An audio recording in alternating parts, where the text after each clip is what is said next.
Paige said I have 3 times more energy than she has. I don't think the world's ready for that. I really don't. Well, I've got a short time to say some things to you, and so my heart is full, and I really have a lot to say, and we're going to laugh a little bit, so I want to make good use of my time. But I was excited, and she literally did chase me into the parking lot because I had another speaking engagement in Charlotte and had to drive from Columbia. So I dashed off to the parking lot, and I looked, this woman was running and hollering, and she said, wait! And it made, at first I thought, is it a dog chasing the car? I mean, what is this? And I looked around, and she said, I've got to have your brochure. You have to come to this conference. So thank you, Paige, so much. I tell people she's my new groupie because she's actually booked me to do something else. I do a lot of public speaking. This is really what I do for a living. My company's called Personally Speaking, and I'm also an adjunct instructor with Midlands Technical College. And I give Donna Lawrence at Continuing Ed, I told Donna she discovered me. And I just have to tell you that week before last, I was named Midland Tech's Adjunct Instructor of the Year. Thank you very much. And the crowd goes wild. So excited. Well, I'm excited to speak today. Most people, you know, the number one fear of people, do you know what it is? The number one fear? Speaking in public. Number 3 is death. So most people would rather die than speak in public. I don't know. So I must be warped because I always get hyped waiting, but then when I get up, I get excited and I'm ready to speak. I have a dear friend who also does public speaking, and I have to begin by sharing what happened with him a couple weeks ago. He was the keynote speaker at this big Rotary conference, and he said, Glenda, I left the house in such a hurry. He got to the conference and realized he did not have his teeth in. And he said he turned to the man next to him at the head table and he said, I am in a mess. He said, I am your keynote speaker. I'll be introduced in a few minutes, and I've left my teeth at home and don't have time to go back. And the man sitting there said, not a problem. And he reached in his coat pocket and gave the guy a set of teeth. So he put the teeth in, and Don said, no, no, no. He said, these are too tight. I wouldn't be able to speak. They're so uncomfortable. And the man said, not a problem. Reached in his left coat pocket, gave him another set of teeth. He put those in, and they were so loose they were falling out. And he said, oh, no, this would be worse. I can't do that. The guy said, not a problem. Reached inside his coat, gave this man a third set of teeth.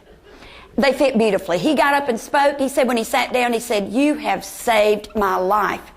He said, here I was going to get up and speak with no teeth. He said, thank you so much. He said, by the way, I'm looking for a new dentist. Where is your office?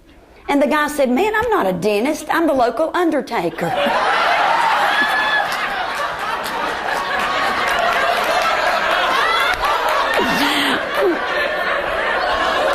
Paige forgot to tell you I also do stand-up comedy, and sometimes I get confused on which I'm doing, but anyway. No, I want to talk to you for the next few minutes about investing in yourself. Because you invest so much in everybody else, right? You ever heard that? You can't take care of anybody else until you take care of yourself. So I want to spend the next few minutes talking to you about investing in yourself. Now, what I'm hoping you will do is take what you hear me say, and then you'll take that to the youth you work with. And you'll help them to invest in themselves by sharing with them what you hear from me over the next few minutes. First thing you got to do is set some goals. You've got to set goals. If you don't have a goal, what do you hit? Nothing. So if you aim at nothing, you hit nothing.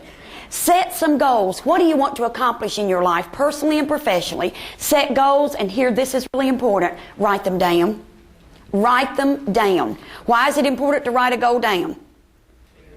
So you will remember it. And what else? Somebody said it. Commitment. And you own it. Once you put it on paper, once you put there, I'm writing a book about my mother. Watch for me on Oprah, because it's going to be good, okay? It's called The Book of Polly. And it's a book about my mother. But it's lessons I learned from my mother growing up. And the first chapter is sad because it's when she died, but the rest of it is hilarious. But I put on a piece of paper, write the Book of Polly. She's been gone 3.5 years. But until you write it down, you don't own it. You'll forget it or you won't do it. So set goals, write them down, and once you write it down, it's your goal. Number 2, take control of your time. And you're going, lady, do you have any idea how busy we are? Yes, I do, because I'm right in there with you. But do you know what? If you lose control of your time, you know what happens to people who really need our attention? They suffer. They don't get it. Take control of your time. I have my own business. I am the wife of a Baptist minister. My husband is the senior pastor at Fraley Memorial Baptist Church, Gastonia, North Carolina. That's where I drove from this morning in the rain. Pouring rain, actually, but we needed it. I'm a minister's wife. I have 4 children. I have 5 grandchildren and another one on the way. I volunteer in my community with Battered Women's Shelter and several other agencies I volunteer with. I'm also the church pianist. I teach a Sunday school class. I do the children's sermon every Sunday. I'm on the ladies ministry team. In my spare time, I breathe and I pee. Okay? Because that's about all there's time left for. I know what it means to be busy. Listen to me. You've got to keep forgetting. Comedy, invest. Comedy. Now I use humor in everything I do because you'll remember what I said if I make you laugh. If you don't take control of your time, the things that really matter don't get done. This couple have been married for years. Who's been married a long time? Okay? Maybe you can relate to this. Been married for years and years and years. And one day the wife said, I just met you. Tell me your name again. Laurel, and is that your wife? What's her name? Laverne. Laurel and Laverne, and I shouldn't betray this confidence, but they came to my husband for some marriage counseling. You remember this, don't you? Yes, you remember this. And when they got in my husband's office, who was a good-looking hunk of burning love, I might add. Ain't nothing better than a good-looking Baptist preacher, I'm here to tell you. Anyway, I have pictures to prove it. They came for marriage counseling, and Warner said, Laurel, what's going on? What seems to be the problem? And before he could say a word, Laverne jumped up and said, I'll tell you the problem. She said, this man's too busy. He is so busy, he's lost control of his schedule and his time. He's just busy, busy, busy. So busy that he doesn't hug me. He doesn't kiss me. He doesn't tell me he loves me, and I'm starving for affection. And my husband thought, this guy needs a wake-up call. Did not say one word. Got up out of his seat, went around his desk, took Laverne in his arms, not Laurel, took Laverne in his arms. Get that right. Took Laverne in his arms. You remember this, Laverne? Gave her, you can still see smoke coming out of it. Gave her the most passionate kiss she had ever had in her life. She liked it a lot. Melted in his arms, and my husband turns to Laurel and said, did you see how she responded to that kiss? Man, this is all your wife needs to make her happy. He said, well, like she told you, preacher, I'm awful busy, but I'll bring her by to see you on Tuesdays and Thursdays.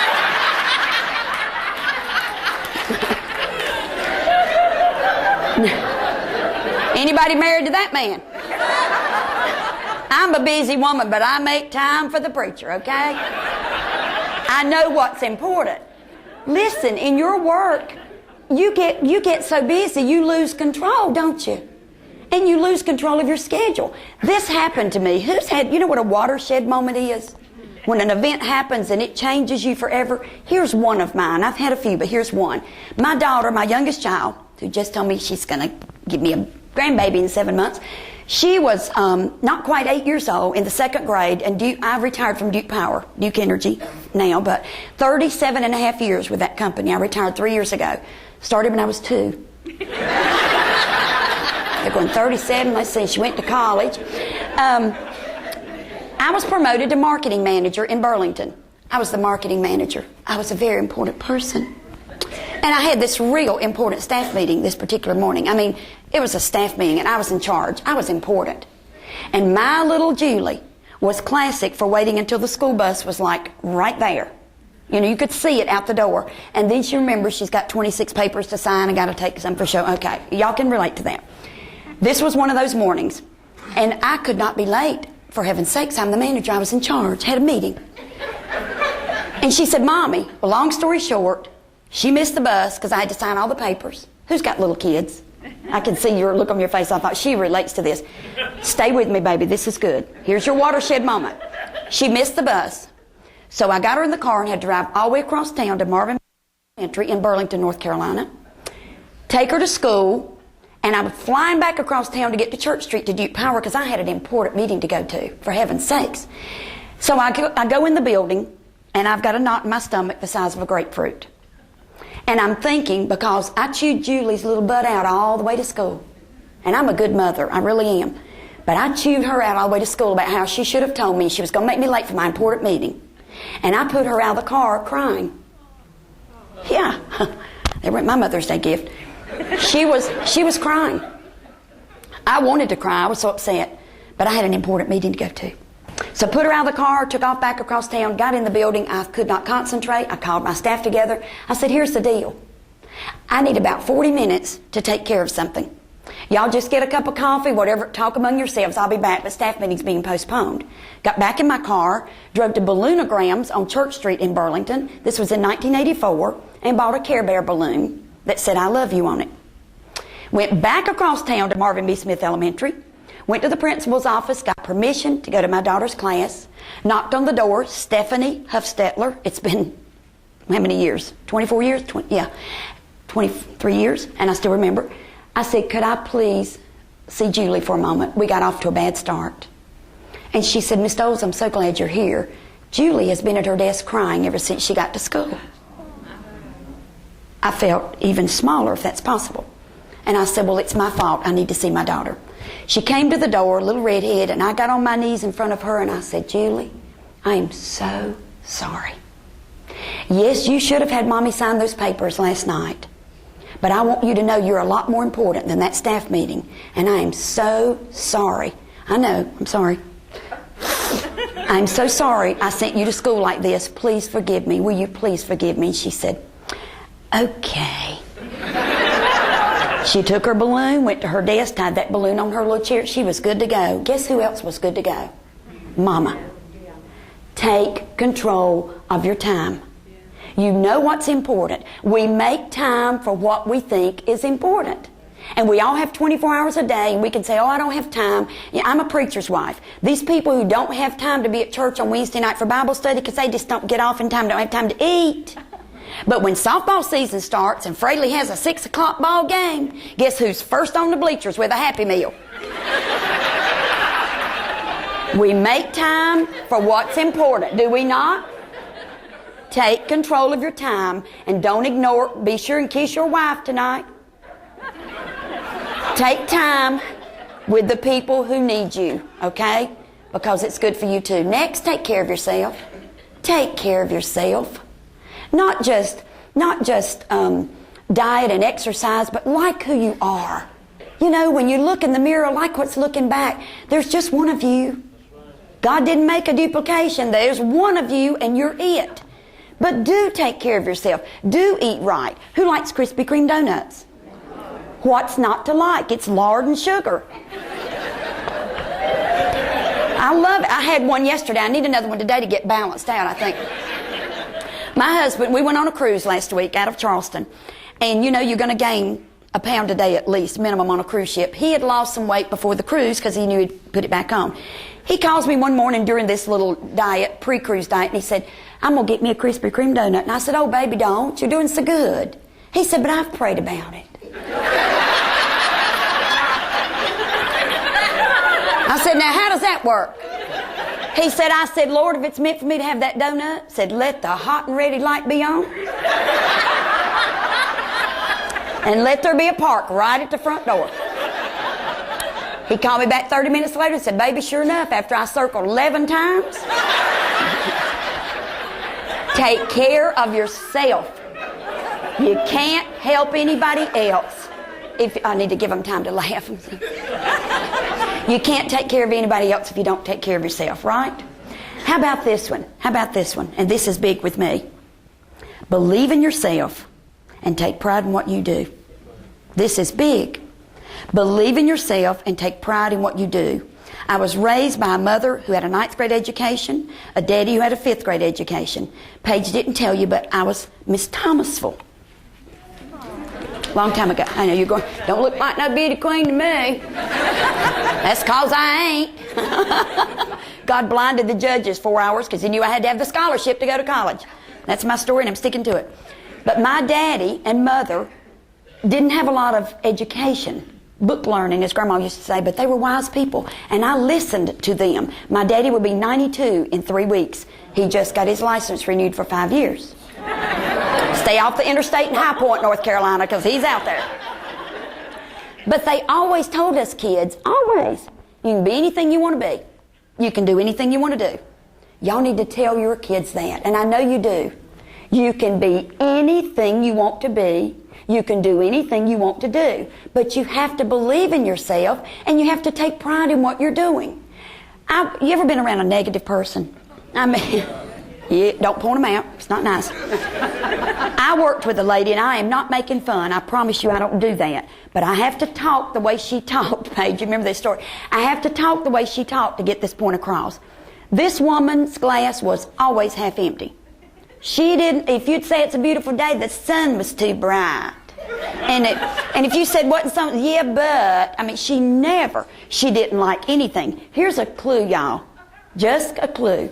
If you don't like your spouse, you don't like your house, you don't like your church, you don't like your preacher, don't like your job, don't like your friends, don't like anything or anybody, hello, it might be you.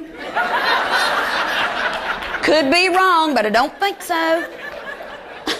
It's probably you. Don't let people do that to you. But I worked with this woman, and I think you've picked up after the first 10 minutes, I'm a little enthusiastic. It didn't take you long to figure that out. I'd go in my office every day with my briefcase, and I'd say, "Morning, everybody." And she'd say, "Somebody shoot her before that spreads."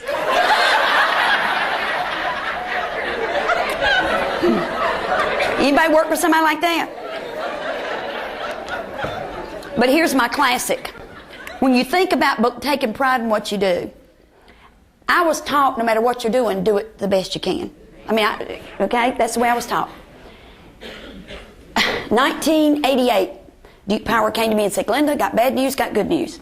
Bad news is your position, that important management position, that is being eliminated system-wide. We're doing away with that level of management. Good news is we got another job for you. We're going to move you to merchandising manager." Well, I'd sold appliances for Duke Power in the 60s, and I thought, I can do that. So this woman calls me. Now, this time I'm in Burlington, she's in Hickory. She calls me. Here's what she said. Not making fun, just telling the facts. "So, how do you like your new job?" And I said, "I love it. I'm doing things I learned in the 60s. I love it. Wearing a pager 24/7. I could do without that, but I love it." Oh, 1991. "Glenda, got bad news, got good news. Bad news is we're selling merchandising. We're going out of the appliance business. The good news is we got a better job for you, but you got to move to Charlotte." So we did. And guess who had also been transferred to Charlotte? Now we're in the same building. Okay? Here she comes. "So, how do you like your new job?" I said, "I love it.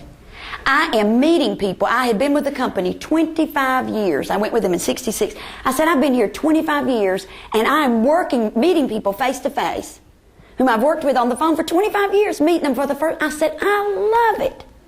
Oh. 1992. "Glenda, got bad news, got good news. The bad news is we're not eliminating the job now. That's good news. But the bad news is we're going to move everybody around, and we're going to put our managers in divisions by residential, marketing, commercial, industrial." Okay. Guess who's on my team now? Guess whose office is right next door? You come out of my door and go in her door. Here she comes. "So, how do you like your new job?" I said, "Well, got a lot to learn, but everybody's been real nice." And I said, "I love it." Oh, 1994.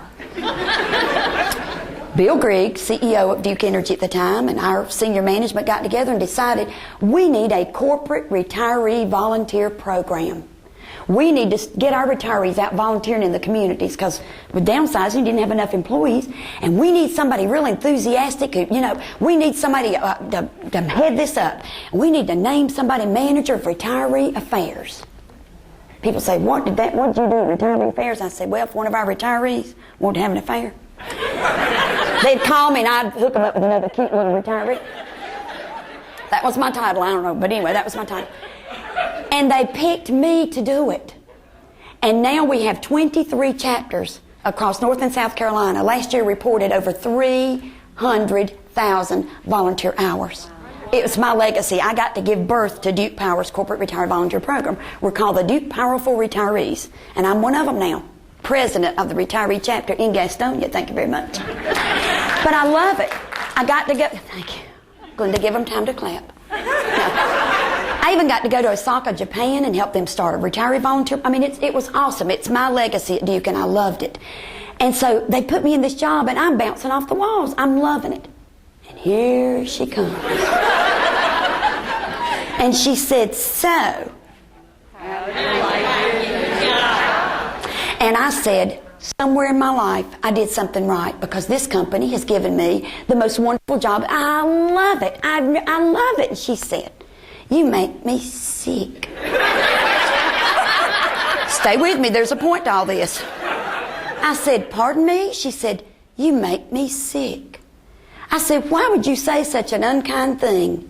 And she said, if they ask you to scrub commodes around here, you'd say, oh, I love it. Guess what, ladies and gentlemen? I would. And every Friday afternoon when they gave out Clean Commode Award, guess who would win first place? Because Glenda Doles believes in herself and she takes pride in what she's doing. And I'm asking you to invest in yourself by doing the same. Believe in yourself and take pride in what you're doing. And whether your volunteer work means you're scrubbing a commode or you're the CEO, doesn't matter. You believe in who you are and you take pride in what you do, and you do it to the best of your ability. I had an executive vice president in our company one time hear me speak, and then when I asked if there were any questions, he said, Glenda, have you tried decaf? And I said, that's all I drink. And he said, not working. He laughed, and everybody else did too. What he was saying, he said, you obviously believe in what you're doing. You have passion for it. When was the last time you got up and couldn't wait to go out and do what you're doing? You know, some do. Most people don't wake up and go, yay, I get to go to work today. Would I like to stay at home today in my jammies in the rain, eat tomato soup? Yeah.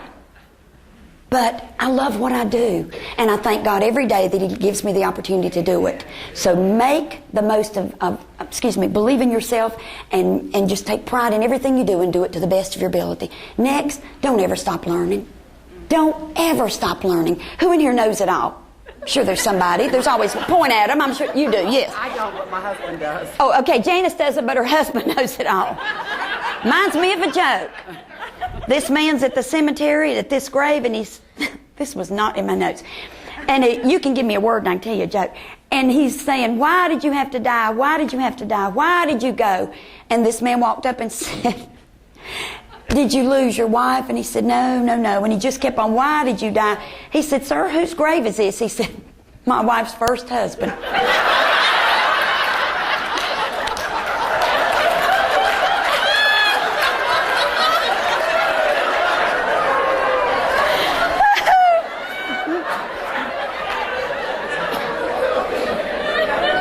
I'm making you laugh for a reason. You'll find it out in just a minute. Trying to get them in there. What were we talking about? Never stop learning. Her husband knows it all, she said. This couple was engaged to be married. Engaged to be married. And the fiancé said to his bride-to-be, said, why don't we take a day off work and let's go, I'll go to the antique store and I'll take you shopping and we'll go to the art gallery and spend a romantic day together. She said, oh, that'd be great. So he took her to all these places, and then it started getting dark that evening. He said, well, honey, said, I'm getting hungry. How about you? And she said, yeah, I am. He said, well, a friend at work told me that there's a restaurant on top of the hotel downtown. And if you eat up there at night, the view of the city's incredible. Why don't we eat dinner there? She said, oh, I'd love to. They go in the building, get on the elevator, and just as the elevator doors closed, the power went off. Served by South Carolina Electric and Gas.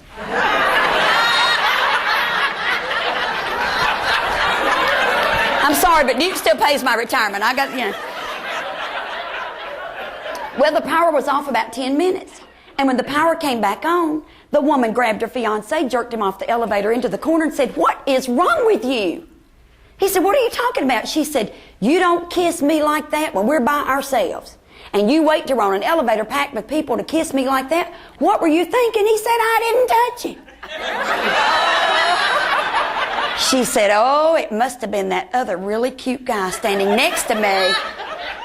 He said, you point him out to me, by golly, I'll teach him a thing or two. She said, trust me on this one, honey. You can't teach him anything.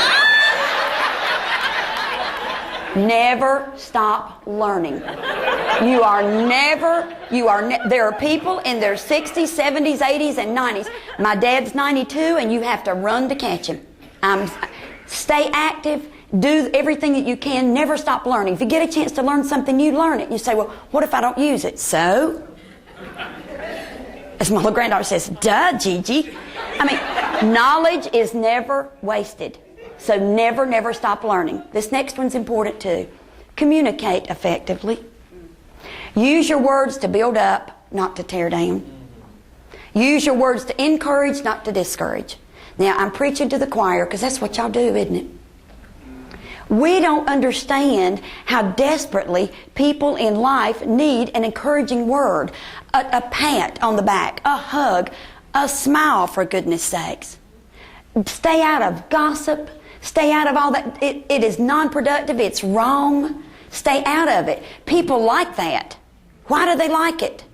Because they think it makes them feel important. Big people talk about big ideas. Great people talk about great things. Little people talk about other people. Be sure that your communication is to encourage and build up, not to discourage and tear down. And for heaven's sakes, put a smile on your face. If you're happy and you know it, notify your face. We have a wonderful church. A wonderful church. And it's awesome. And we got a wonderful pastor. Even if he's mine, he's my pastor too. We got 3 preachers, but he's the best. But, you know, I see people come into worship. I see people go to work. I see people every day like this. And I want to say, so, how do you God, life's too short to be miserable. Do you think a smile matters every day? Does a smile matter to the youth you work with? Does a smile matter to your family, to your co-workers, everybody? You really believe it? Let me prove it. Everybody look at me. You're mad. Frown at me. Come on, frown. You look just like my mom and it's just killing me. Can I take you home? Is your name Polly? She looks just like my mother, except my mother was redheaded. I mean, every time she grins, I'm like, that's my mama. Where were we? Smile. Frown at me. Come on, everybody, you're mad. Had to sit in here this afternoon. You want to go home, don't you? I was hoping somebody would say, oh no, we could just stay all day and listen to you, man. I'm getting it here. You're frowning. Now look at me with a frown and say, have a nice day. Have a nice day. Oh yeah, boy, your heart just gets you right here, doesn't it? Now smile at me. Big smile. I want to see teeth, store-bought, homegrown. Show me teeth. Show me teeth. Come on. Now tell me to have a nice day. What was the difference? The smile. It changed your tone of voice. Some of you even sat up straight. I mean, it was more energy. A smile matters. A woman passed a stranger on a street corner one day. Just walking down the street, passed a man, went, what did that take? Half a second? Smiled. It made him feel so good. He remembered a friend from years ago. When he got home, he wrote that friend a letter. The friend got the letter. It made him feel so good. He hadn't heard from the guy in 20 years. Lifted his spirits. Made his day. When he went out to eat that night, he left a very large tip for his server. Made her day. She had 3 kids. She loved it. Made her day so much that when she left work, there was a pitiful man on the street corner. She gave him part of that large tip. Made his day. Hadn't had a hot meal in 3 days. Went in a little diner and ate a big plate of hot food. Oh, it just made him feel so good.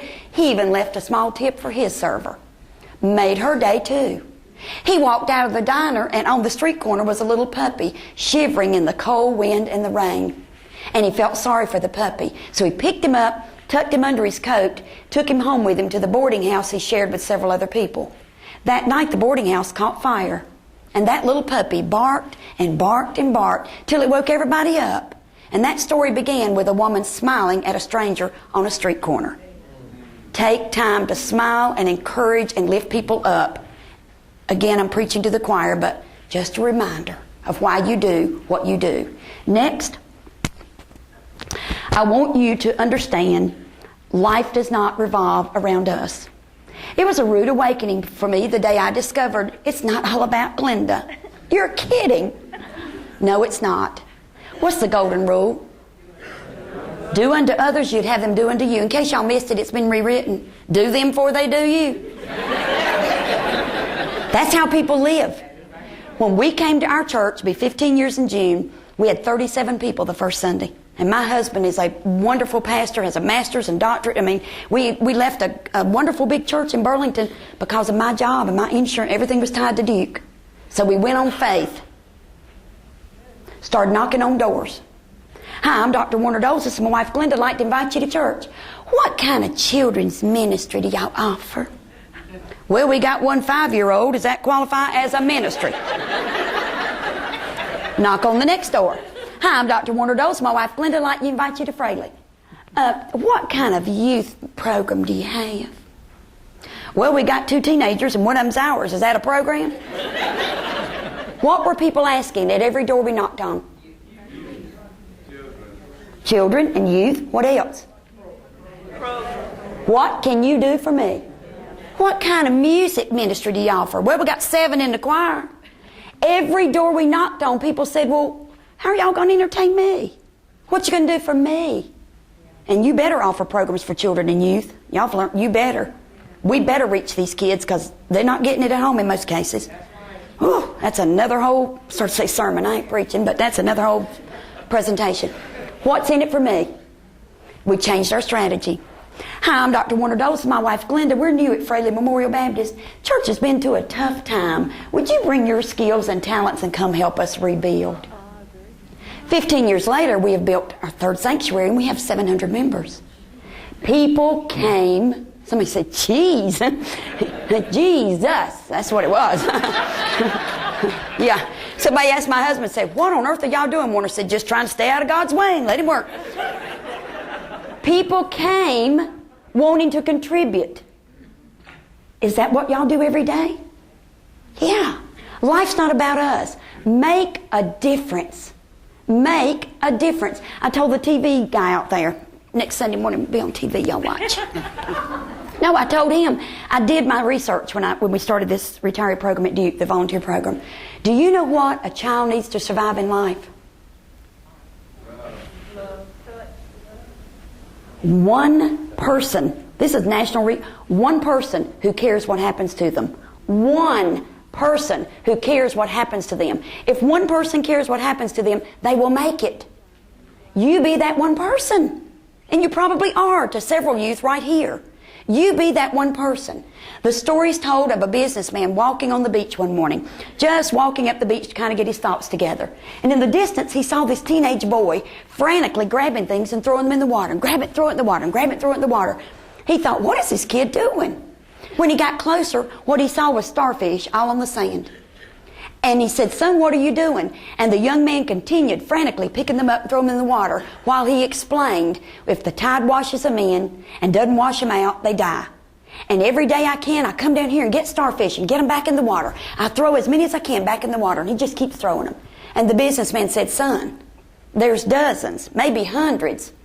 You can't possibly make a difference." And the young man leaned down and picked up a starfish and threw it in the water and turned to the man and said, "Huh, Jack, better made a difference to that one." Don't let anybody tell you that one person can't make a difference. You can. Research shows that all we need to get through this life is one person who cares what happens to us. You do that. You give back every day. You have no idea the future of these kids you work with. You might be helping the next president, the next minister, the person who discovers a cure for cancer, for heaven's sakes. You don't know. You don't know. So thank you. Thank you, thank you, thank you for picking up starfish and getting them back in the water. I'll end with, well, I won't end with this one. I'll tell you a couple things and then I will. How's that? I didn't know if we had time for this, but I'm going to make 5 minutes for it. Take time to laugh. Take time to laugh. Why do I use so much humor? Why? You're going, I don't know, lady, you tell us. Because, number one, you'll remember what I said. You'll remember the message if I make you laugh. But number two, laughter really is medicine. We've said it all of our lives. I think it's the Mayo Clinic did a research that 100 of those equals riding a stationary bicycle 15 minutes. gives your heart the same exercise. 100, there you got 2 more in. 100 gives your heart the same exercise as riding a stationary bicycle for 15 minutes. I would rather laugh than ride the bicycle. How about you? Okay? How many do you think we've gotten in the last? A lot. Let me get you to 100 right quick, and then I'll wrap up. What's your name, sir? Bill? Bill went for his physical recently, remember? Bill went to have his physical. And the doctor gave him the results of his physical, and Bill left. Well, on Saturday night, the doctor's at the country club, and he sees this man on the dance floor with this 20-year-old just twirling and flitting around and having a big old time. And he looked, and he said, "Good Lord, that's Bill." And he ran out there and grabbed him and said, "Bill, what are you doing?" He said, "Didn't you hear what I told you after your physical Tuesday?" He said, "I sure did." Said, "You told me to be cheerful and get me a hot mama." He said, "As you can see, I'm real cheerful, and I got me a real hot mama." He said, "Bill, come back Monday and let's check your hearing. I told you to be careful. You got a heart murmur."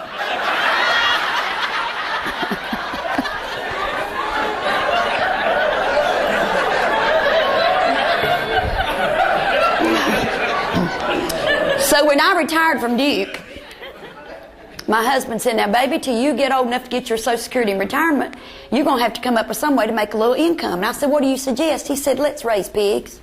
I said, "Baby, we don't know a thing about raising pigs." He said, "Ain't nothing to it." Anybody raise pigs? Nothing to it. Get you 2 little females, right? Find you a male.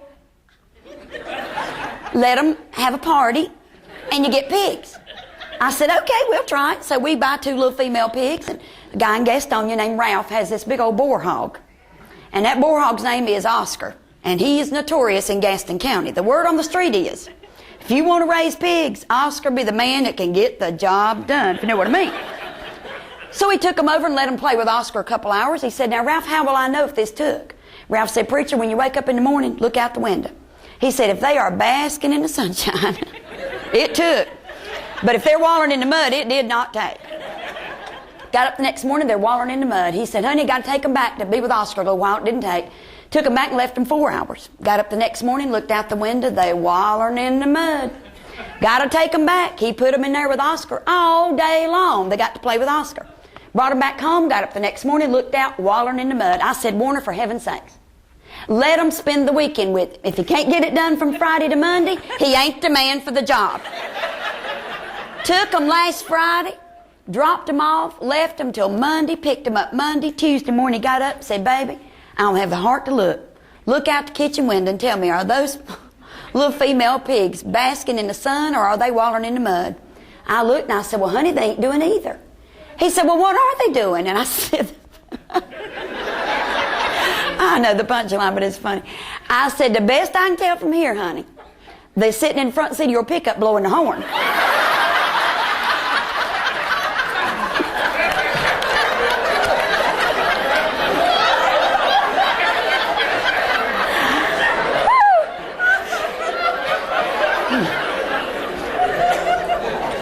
So the blonde bowling team and the brunette bowling team tied for first place in the National Bowling Championship. And one of the brunettes said, "Well, now listen," told the blondes, "there's no need spending money for 2 buses. Why don't we rent 1 bus and we'll go together? Let's rent a double-decker bus. And brunettes can be on one deck and blondes on the other." And they said, "Well, that's a good thing. We'll do that and save money." So they rent, stay with me, a double-decker bus. Brunettes are on the bottom deck, blondes on the top deck. They're going down the highway and the brunettes are partying. They got the music going. They're just having a ball. And then one of the brunettes said, "Shh, listen. Man, it's deathly quiet upstairs. So what's wrong with the blondes?" So she said, "Well, I better go check on them." So one of the brunettes goes up that little staircase to the top deck of the bus, and the blondes are gripping their seats, eyes wide open, knuckles are white, hair standing straight up, scared to death. One of the brunettes said, "What is wrong with y'all? We're partying downstairs." One of the blondes said, "I guess you are. Y'all got a driver."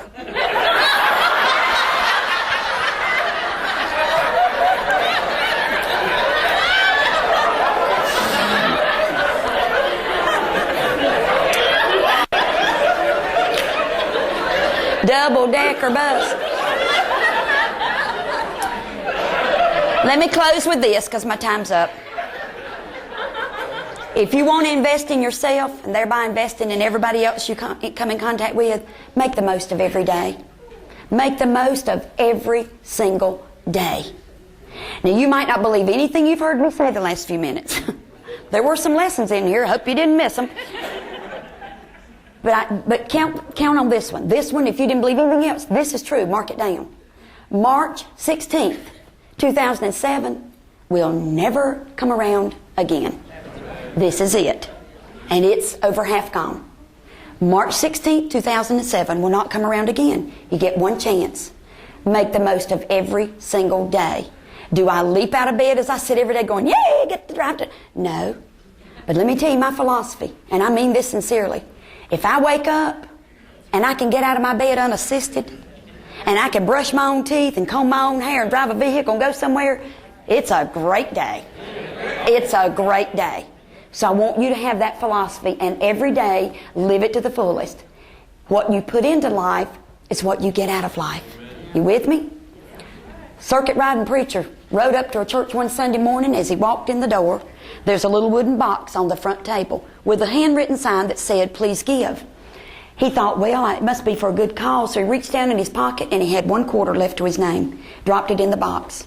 Went in and did the service. He got ready to leave, and one of the deacons said, hold up, we got a unique system here. Whatever people put in this box is what we pay our preacher on Sunday. He said, well, that's nice. I saw that when I was coming in. So they opened the box, and guess what was in it? $1.